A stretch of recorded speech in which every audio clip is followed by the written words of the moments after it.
ఇంత త్వరలో మళ్ళీ ఇలా కలుసుకుంటామని అనుకోలేదు. ఒక పండగ వాతావరణం, పెద్ద ఎత్తున మెగాస్టార్ చిరంజీవి గారి దగ్గర నుంచి, సూపర్ స్టార్ కృష్ణ గారి దగ్గర నుంచి, మెగాస్టార్ చిరంజీవి గారి దగ్గర నుంచి పెద్దలందరూ కూడా వచ్చి ఒక నిర్ణయానికి వచ్చి పెద్ద మెజారిటీతో ఈ ప్యానెల్ని గెలిపించి నోటీస్ బోర్డు మీద కూడా ఎలక్టెడ్ మెంబర్స్ని పెట్టేసి ఒకళ్ళిద్దరు టైలో ఉన్నవాళ్ళు తప్ప పెట్టేసిన వాతావరణం రెండు రాష్ట్రాల్లో కూడా బహుశా మోస్ట్ వాచ్డ్ ఈవెంట్ ఇది. అప్పుడే అడిగారు ఎందుకు 900 మంది కోసం ఇంతమంది కంటే, ఈ 900 మంది ఉన్న ఆర్గనైజేషను 9 కోట్ల మందికి డైరెక్ట్ కనెక్టెడ్, అందుకని it was the most watched event. కాబట్టి ఒక విభేదం వచ్చినప్పుడు ఆరోగ్యకరమైన వాతావరణంలో చివరికి తప్పనిసరిగా ఎలక్షన్స్ కోరుకున్నారు కాబట్టి యునానిమస్ కావాల్సింది ఎలక్షన్కి వచ్చింది. ఎలక్షన్ కమిటీని కూడా అందరం కలిసి నిర్ణయించుకున్నాం.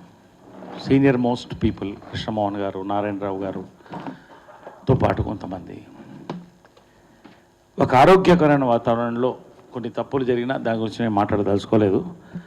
మంచి వాతావరణంలో సంతోషంగా ఎలక్షన్స్ చేసుకున్నాం. నేను మళ్ళీ మాట్లాడతాను, ఎందుకంటే ఎలక్షన్ కమిషన్ ఆయన ఎలక్షన్ ఆఫీసర్ మాట్లాడిన తర్వాత నేను మాట్లాడతాను.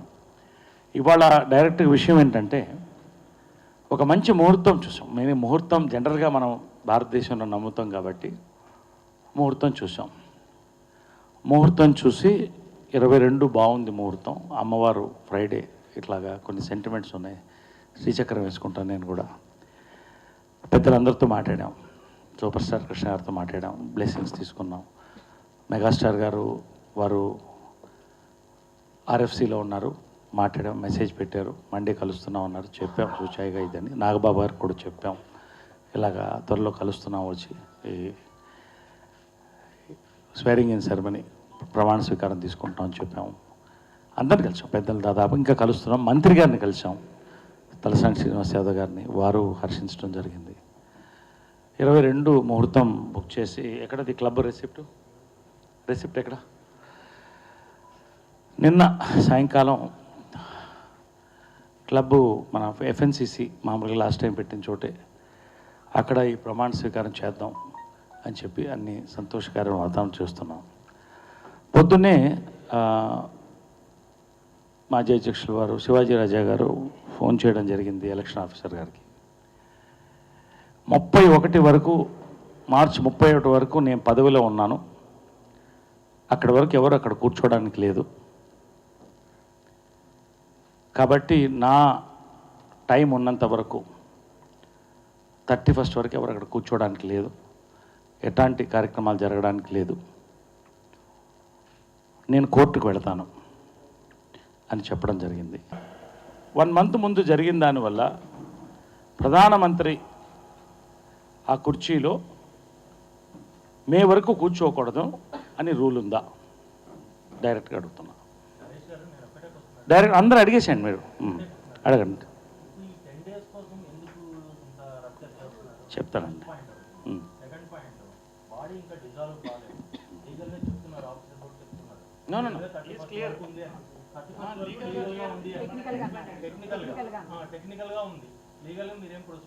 Way it's only moral but not legal. Legally he has every right to take charge immediately. That's my clarification. Dissolve automatic. ఎప్పుడైతే ఎలక్షన్ నోటిఫికేషన్ ఇస్తామో the president becomes a lame duck president. He will not have any powers. It's a lame duck. It's a legal term. Lame duck prime minister, lame duck president. Once election notification is given, and if election results are result declared, the new person becomes president elect, then the outgoing president will not have any powers at all. Yes, it is for him to take a decision when to take charge, when to be sworn in. This is a legal position. గత టర్మ్లో general సెక్రటరీగా నేను పనిచేయలేని లేదు అని చెప్పాను, అవకతవకలు జరిగినాయని చెప్పాను. 2 సంవత్సరాల ఆడియో రికార్డ్ మాయమైపోయింది కొన్ని కారణాల వల్ల చెప్పాను. ఇవన్నీ నేను చెప్పకూడదు అనుకున్నాను, మీరు అడుగుతున్నారు కాబట్టి నేను చెప్పాలి. నాకు అన్ని విషయాలు తెలియవచ్చాయి. ఇలాంటి ఫైల్స్ చాలా ఉన్నాయి. ఇదేంటంటే లైఫ్ ఇన్సూరెన్స్ ఫైల్. మనిషి చనిపోతే మెంబరు వెంటనే మా నుంచి 2 లక్షలు ఇచ్చి అది క్లెయిమ్ చేసుకుంటాం. ఇది ఎక్స్పైర్ అయిపోయింది అప్పుడే. ఇది వాళ్ళ మీద గౌరవంతో మా మీద గౌరవంతో బయట పెట్టకూడదు అనే ఉద్దేశంతో పిలిపించి అడిగితే ఎప్పుడు ఎక్స్పైర్ అయిపోయింది.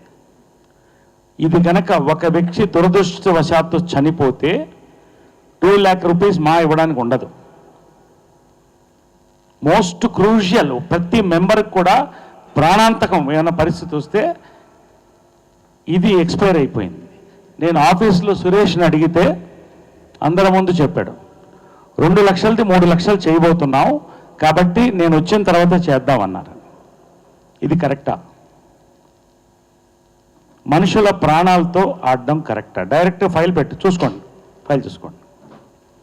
ఇలాంటివి చాలా ఉన్నాయి. కుర్చీ పిచ్చి మాకు లేదు. 10 రోజులు కాదు, 20 రోజుల తర్వాత చేసుకోవచ్చు. లీగల్గా మాకు కెపాసిటీ ఉంది, వీ కెన్ డూ ఇట్. రెండోది, ఒక శుభకార్యం. సాధారణంగా ఒక ప్రెసిడెంట్ ఓడిపోయినప్పుడు, మురళీమోహన్ గారు ఇంతకుముందు ఓడిపోయారు, గౌరవంగా వచ్చి షేక్ హ్యాండ్ ఇచ్చి విష్ చేసి మేము మీతో ఉంటాం అని చెప్పి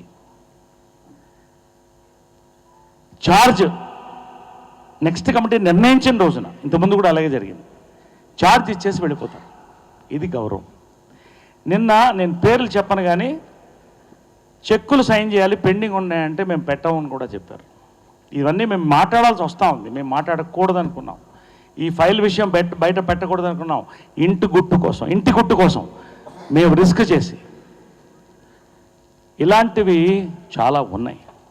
నేను చెప్పలేను, చెప్పకూడదు.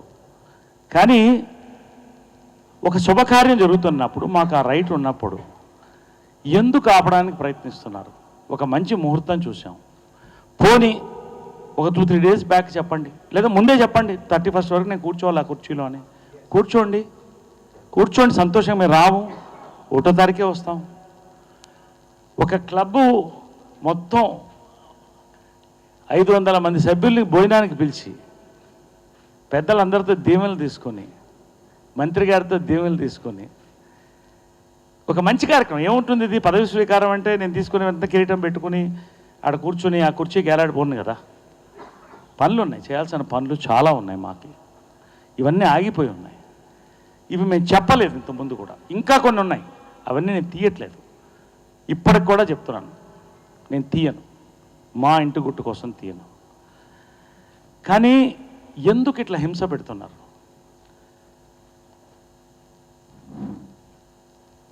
మేమేం పాపం చేశాం? ఒక మార్పు కావాలని అడిగాం, దాని మార్పుకు సమాధానం చెప్పారు. మీడియా వారు ఉన్నారు, 2 రాష్ట్రాలు హర్షించింది. ఇవాళ ఒక కార్యక్రమం జరగడానికి ఇటువంటి ఫైల్స్ మేము సంతకం పెట్టాలి. పనులు ఉన్నాయి చాలా, ఆ పన్ను కోసం కూర్చుంటున్నాం. నువ్వు అరుణాచలం వెళ్ళిపోతానని చెప్పి చుట్టుపక్కల ఎక్కడో ఇక్కడే కూర్చుని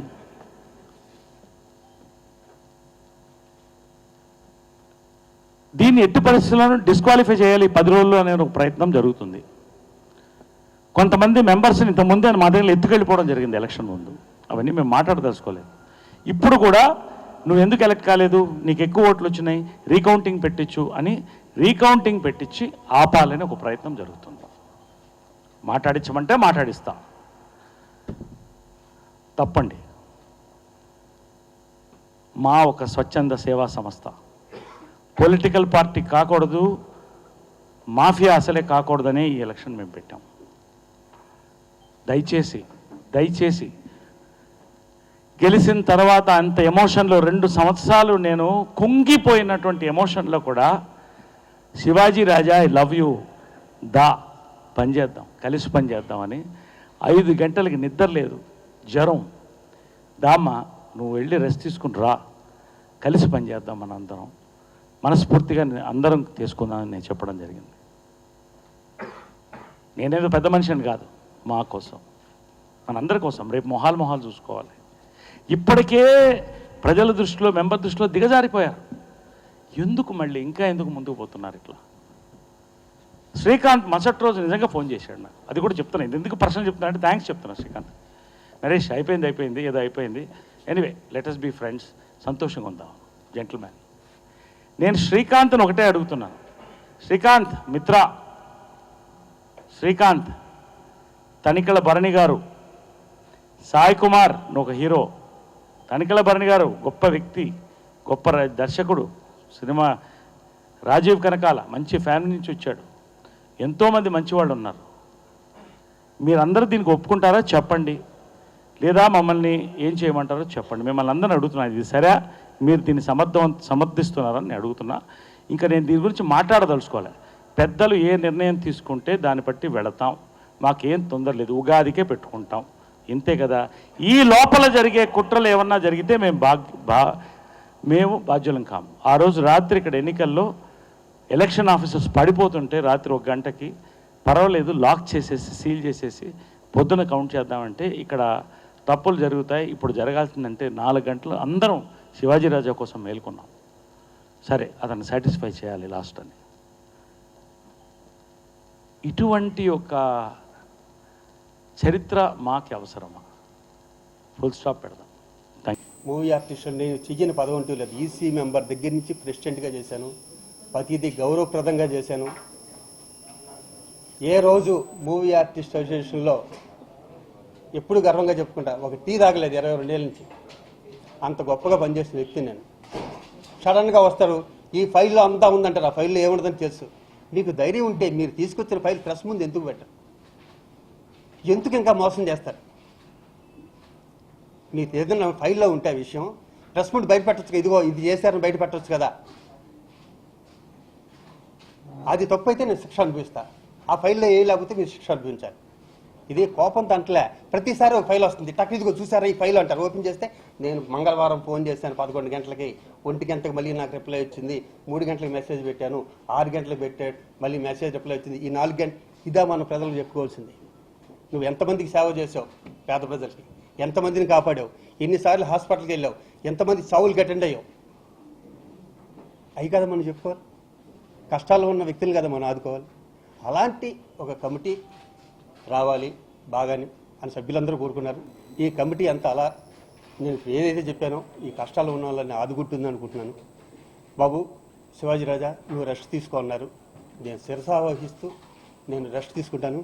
మధ్యలో చిన్న కాంట్రవర్సీ వచ్చింది. అదేంటంటే నేను ఇంకా పదవ పట్టుకు ఎలాడుతున్నాడు నెక్స్ట్ మంత్ వరకు అని. నాకేం అవసరం వచ్చిందండి? ఇదిగో ఇక్కడ ఒక బైలా ఉంటుంది. ఈ బైలా నేను రాయలేదుగా. ఇక్కడ ఉంటుంది చూడండి, ఈ బైలాలో ఉంటుంది చూడండి. అంటే వాళ్ళకి బైలా చదివే ఓపిక కూడా లేదు. కొన్ని మా జీవితకి అయితే కొన్ని ఫస్ట్ టైం వచ్చింది. ఆవిడ జనరల్ సెక్రటరీ కింద, ఆవిడకి అనుభవం లేకపోవచ్చు. మరి సెక్రటరీకి మీకు అనుభవం ఉందిగా, బైలాలో ఉన్న విషయం చెప్పాలిగా. ఇక్కడ ఉందిగా, ఇదిగో మార్చిలో ఎలక్షన్ చేయండి, ఏప్రిల్ ఫస్ట్ వీక్లో మీరు తీసుకోవడానికి క్లియర్గా ఉంది. ఇది మూవీ ఆర్టిస్ట్ స్టేషన్ బైలా, ఇది నేను రాయలేదు ఈ బైలా. మరి దీన్ని మనం ఫాలో అవ్వాలిగా. అంటే లాయర్ కూడా బయలే చదవకుండా నాకు ఫోన్ చేసి, సార్ ఇలా అనుకుంటున్నారంటే చూడండి సార్ 22వ తారీఖున అనుకుంటున్నారు మీరు కరెక్టే, కానీ మన బయలాలో ఉండదంటే నేను కూడా అదే చేశాను. ప్రెసిడెంట్గా ఉన్నప్పుడు నేను కూడా 25 రోజులు ఆగి ఏప్రిల్ ఫస్ట్ వీక్లో ప్రమాణ స్వీకారం చేసుకున్నాం ద గ్రేట్ తలసాని శ్రీనివాస్ యాదవ్ గారి చేత. ఒకసారి ఇది చెప్పండి అన్న అంటే అన్ని రోజులు ఆగాల. ఇన్ని రోజులు పదవి అతనే అనిపిస్తుంది. ఎందుకు అనిపిస్తానండి? నాకు ఏమవసరం? నేను ఇంటికి వెళ్తాను ఆఫీస్కి, నేను ఓడిపోయాక ఆఫీస్కి వెళ్ళవలసిన పనే ఉంది. నాకు ఎవరన్నా ఫోన్ చేసి సలహా అడిగితే చెప్తాను, ఎవరన్నా కష్టాల్లో ఉంటే వెళ్తా. అది రాంగ్ అండి. నేను బైలా ప్రకారం చెప్పాను, వాళ్ళు రాంగ్ అర్థం చేసుకున్నారు. ఈలోపే వాళ్ళు ప్రెస్ మీట్ పెట్టేసారు. ఇది ప్రెస్ మీట్ పెట్టవలసిన అవసరం ఉంది దాంట్లో. అది జనరల్ బాడీలో మాట్లాడుకోవాలి, ఈసీలో మాట్లాడుకోవాలి. ఇలా అంటున్నారని ఈసీ పెట్టుకోవాలి, మాట్లాడుకోవాలి. ఇది ప్రజలకు తెలియ అసలు 800 మంది విషయాలు ప్రజలకు తెలియవలసిన విషయం ఏముంది ప్రెస్ మీట్లు పెట్టి? ఇప్పుడు వాళ్ళు ప్రెస్ మీట్ పెట్టడం వల్ల నేను చెప్పుకోవచ్చు. ఎందుకంటే నేను ప్రతి ఇంటికి బొట్టు పెట్టి అమ్మ నా బయలు ఎలా ఉంది, నా బయలు ఎలా ఉంది, నా బయలు ఎలా ఉంది నేను చెప్పుకోలేనుగా. మీ ద్వారానే నేను చెప్పుకోవాలి, ఏమన్నా చెప్పుకుంటాయి.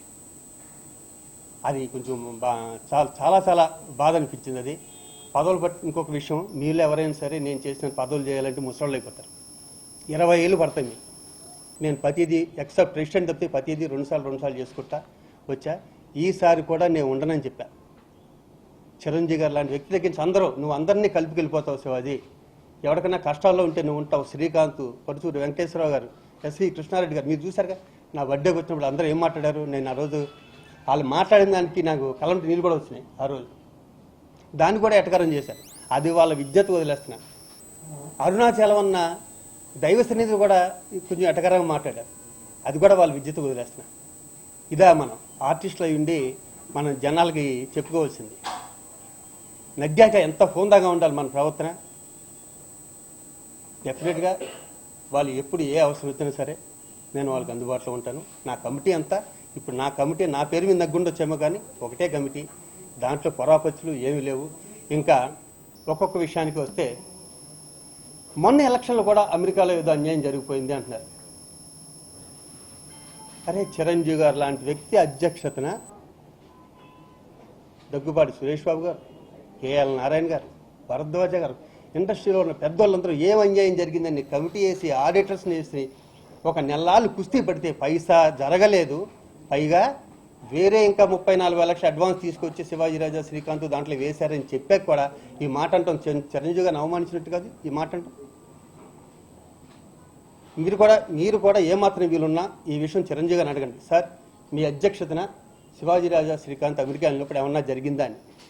ఇప్పుడు గర్వంగా చెప్పుకుంటా, చిరంజీవి గారి ఎల్ఏ నుంచి డాలస్ వరకు ఆయన సొంతంగా చార్టెడ్ ఫ్లైట్లో వచ్చాడు డబ్బు కట్టుకుని. ఆయన సొంతంగా వచ్చాడు చార్టెడ్ ఫ్లైట్ డబ్బు కట్టు. మేము చెప్పాము ఆ విషయం. ఇంకా అదిగో ఇది ఈ వంక అయిపోయింది. ఇంకో వంక ఏం పెడతారంటే ఇదిగో చూసారా అందరినీ బిజినెస్ క్లాస్లో తీసుకెళ్లారు అంటారు. ఫర్ ఎగ్జాంపుల్ సింపుల్గా చెప్తాను వినండి. మమ్మల్ని నాజర్ గారు, విశాలు మలేషియా వాళ్ళ ప్రోగ్రామ్ తీసుకెళ్ళారు, తమిళ్ ప్రోగ్రామ్ తీసుకెళ్ళారు. నేను, నరేష్, పరుసూరు వెంకటేశ్వర గారు బిజినెస్ క్లాస్లోనే వెళ్ళాం. మరి నరేష్కి ఒక అసోసియేషన్ మీద అంత ప్రేమ, డబ్బు ఖర్చు పెట్టకూడదంటే అది మామూలు క్లాస్లో రావచ్చు. ఇది కాకుండా మలేషియాలో పరుసూరు వెంకటేశ్వర గారు నేను ఒక మామూలు రూములో, ఒక మామూలు డబుల్ బెడ్రూమ్లో ఉన్నాం, డబుల్ కార్డ్ బెడ్రూమ్లో ఉన్నాం. ఇతను సూట్ రూమ్లో ఉన్నాడు. మరి ఇతనికి డబ్బు ఖర్చు పెట్టకూడదు అసోసియేషన్ ఉన్నప్పుడు నరేష్ మామూలుగా ఉండొచ్చుగా. అది కాకుండా ఇతను తాగేసి ఫ్లైట్ మిస్ అయితే మళ్ళీ వాళ్ళు టికెట్ తీసి మళ్ళీ ఇంకో నెక్స్ట్ ఫ్లైట్ పంపించారు మన్నాడు ఎయిర్పోర్ట్ నుంచి. ఇది తప్పు కాదు, అది డబ్బు ఖర్చు పెట్టడం కాదు. మరి ఈ మధ్యన నువ్వు లండన్ వెళ్తున్నావా షూటింగ్కి, అమెరికా వెళ్ళావా షూటింగ్కి, నువ్వు మామూలు క్లాస్లో వెళ్ళావా, బిజినెస్ క్లాస్లో వెళ్ళావా? అరే ప్రొడ్యూసర్ నష్టపోతున్నాడే, మన మామూలు క్లాస్లో వెళ్ళాలని మంచిదని మీకు ఉండాలి కదా సార్. నేను జయసుధ గారికి సన్మానం అనుకున్నా ఎక్కడ లండన్లో, ఆవిడతో మాట్లాడి ఆవిడ 150 వచ్చిన ఫస్ట్ మాట, శివాజీ నన్ను కొంచెం బిజినెస్ అమ్మా అలా అంటారంటే మా మీరు స్టార్ అమ్మా, మిమ్మల్ని ఎలా తీసుకెళ్తారు? ఒకవేళ బిజినెస్ క్లాస్కి ఆర్డినరీ క్లాస్కి తీసుకెళ్తే హీరోస్ వస్తారని, నువ్వు రేపొద్దున పెద్ద స్టార్తో ప్రోగ్రామ్ చేస్తా ఉంటున్నారు కదా, మామూలు క్లాస్కి తీసుకెళ్ళి ఎవరు వస్తారో చూద్దాం. ఎవరో న్యాచురల్గా కాదు. అవి చిన్న చిన్న విషయాలు భూతద్దలు చూపి దీంట్లో అంతా ఉంది బిజినెస్ క్లాస్ అంటే ఏం చెప్తాను చెప్పండి. దీంట్లో అంతా ఉన్నది ఏముండదు, దాంట్లో మ్యాటర్ ఏముండదు. లాస్ట్కి అది ఒక వ్యక్తిని బాధ పెట్టడం అవుతుంది. ఆ బాధ పెట్టి మీకు ఏమైనా లాభం ఉంటుందా? పోనీ మీరు మనశాంతిగా పని చేసుకోగలుగుతారా? మన చుట్టూరు నెగిటివ్ ఎనర్జీ వచ్చేది కంప్లీట్ అంతా. ఇది తప్పు కదా. నరేష్ గారికి నుంచి ఇలాంటివి చేయొద్దు ప్లీజ్. దయచేసి పాజిటివ్గా ఉండండి, అంతా పాజిటివ్ జరుగుతుంది. మంచి పేరు తెచ్చుకుని ఎంత కసిగా ఉండాలంటే, ఎస్ 2,90,00,000 ఉందని శివాజీ 5.5 కోట్లు చేశాడు, నేను 10 కోట్లు చేయాలి అన్నంత కసి ఉండాలి.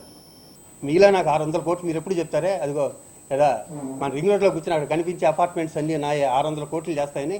నాకు నిజంగా అంత 600 కోట్లు ఉంటే నేను 6 కోట్ల మూవీ ఆర్టిస్ట్ స్టేషన్కి ఇచ్చి ఫిలింనగర్లోనే ఒక ఇల్లు కొని నా పేరే పెట్టుకునేవాళ్ళు, నరేష్ మా అని. దానికన్నా తృప్తి ఉంటుందా? ఇప్పుడు చూడండి చిరంజీవి గారి పేర్లు, డి రామానాయుడు గారి పేర్లు ఎన్ని ఉంటాయో, ఏం పట్టుకెళ్తాం డబ్బులు.